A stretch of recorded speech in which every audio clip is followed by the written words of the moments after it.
Hey, it's Gina from WTI. I never thought I would ever say these words, but I actually look forward to laying on a mat that has spikes on it.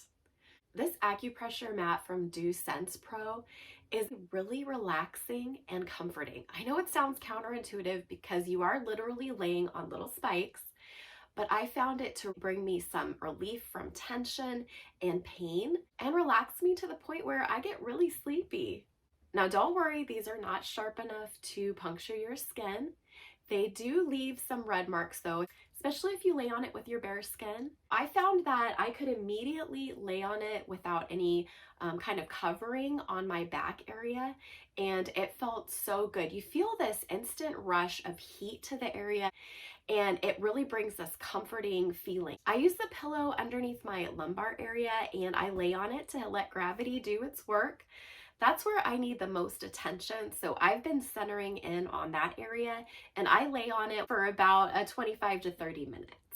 I found that other areas of my body are a little bit more sensitive still.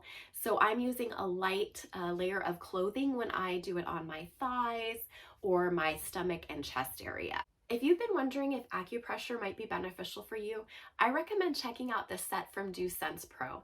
It's well made. I really have been enjoying using it.